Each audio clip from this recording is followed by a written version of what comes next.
A Kenyan university student has been arrested and arraigned at the Milimani Law Courts for predicting the death of the President William Ruto.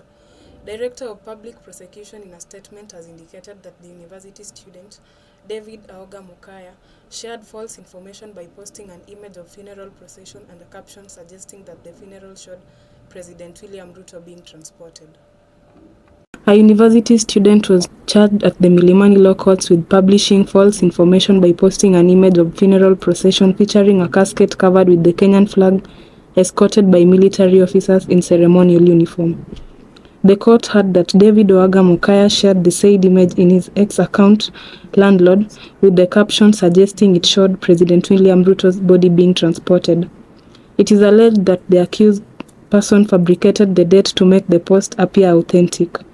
The offense is said to have been committed on November 13, 2024, at an unknown location within the Republic of Kenya. Mukaya pleaded guilty to the charges before Senior Principal Magistrate Ben Mark Ehumbi. The court granted the accused person a bond of 100,000 with an alternative cash bail of 50,000. The case is scheduled for mention on December 4, 2024. Police are holding a man after he stabbed his wife to death in Kirinyaga County. Mwea West Police Boss Rashid Ali said that the suspect, John Mugendi, is being held at Kiamashiri Police Station after he stabbed Catherine Wanjiku to death. The man was spotted looking for his wife while armed with a hammer. He said that the wife was having an extramarital affair. Residents led by Obadiah Gatimu say that the suspect, a boda operator based in Kagio town, stabbed his wife with a kitchen knife. He told us that his wife was having an affair only for him to kill her. Moments later, Gatimu said, an agitated Mugendi was spotted looking for his wife while armed with a hammer. Wanja Mwangi, mother to the deceased, said that the daughter had 3 children and has lived with her husband for over 14 years. The suspect, who was seriously injured by irate locals, will be taken to hospital before being taken to the court. We have taken the body of the deceased to Kerugoya as we wait a postmortem report, police said. You took our bag, sister, give me the last price. Thank you, discount. On Jumia Black Friday, no go jack by because of slack by. We get it better bag. Oh yeah, no make your purchase. Delivery without the delay. That's a big news day for everybody. Oh yeah, news them boku man. Oh, there is something for you man. This no be boju.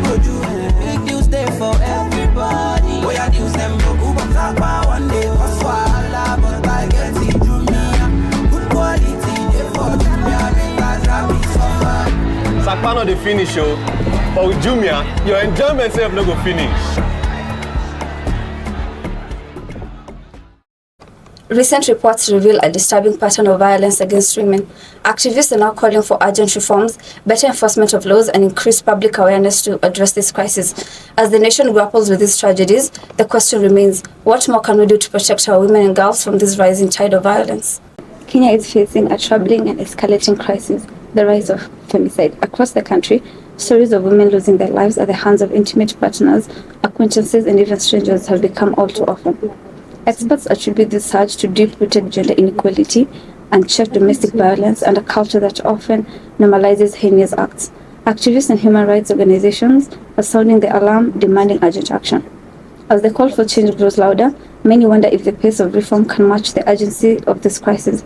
For the victims and their families, justice is not just about punishment, it is about ensuring these tragedies are never repeated. The rising toll of femicide is not just a woman's issue, it's a national issue. It calls for collective action to safeguard the lives of Kenyan daughters, sisters, and mothers. How we respond now will define the kind of society we hope to build for future generations. The Archdiocese of Nairobi issued a statement regarding donations made by President Ruto and other politicians to Soweto Church, referencing Kenya Conference of Catholic Bishops, KCCB, directives that discourage political donations to churches and the use of church events for political self-promotion.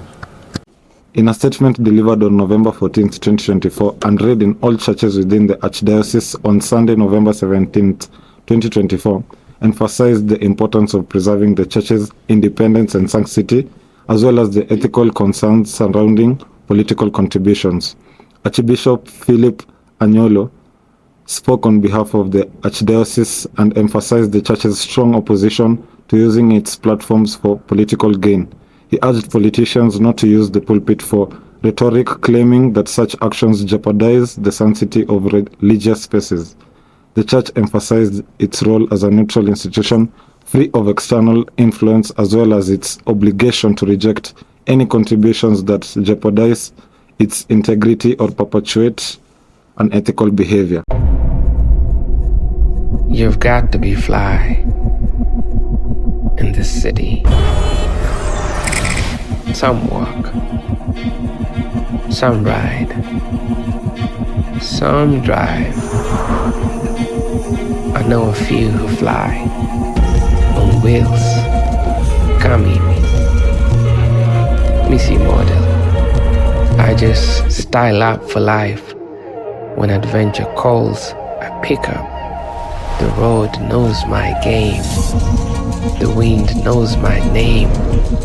The sun comes down to greet me. Where am I? Nico downtown, Tao. Of course, Rome wasn't built in a day in a Jituma. I take charge, I recharge. Kwa hizi streets, Nico hard-headed car helmet. I don't give up, mate. Checky. All I want is less powerlessness. A good watch cannot guarantee you a good time, but I know how to get to a place in good time. Watch me, I guarantee. My heart beats for you. I do what I can for you. The rush against time for peace of mind. Somewhere in the noise is the sound of everything we could ever be. Who am I?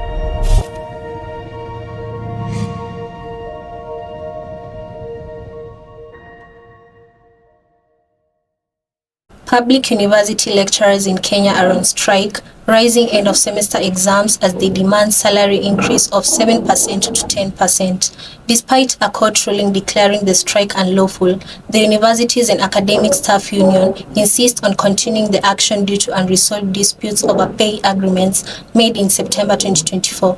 Education Cabinet Secretary Julius Ogamba noted discrepancies in financial calculations between the government and UASU complicating negotiations. A meeting aimed at resolving the deadlock ended without agreement, with a follow-up scheduled for next week. The ongoing strike by public university lecturers has reached a critical point, severely disrupting academic activities and leaving thousands of comrades stranded. The persistence of the strike, driven by the lecturers' determination to have their demands met, has created a difficult and uncertain environment for all stakeholders. The Kenya Kwanza's government inconsistent response, shifting between engagement and inaction, has only deepened the crisis, prolonging the impasse and exacerbating its negative effects. We urge both the striking lecturers and the Kenya Kwanza government to prioritize the needs of the students and the future of the nation and engage in collaborative dialogue with urgency and sincerity to resolve the underlying issues and restore normalcy to the universities.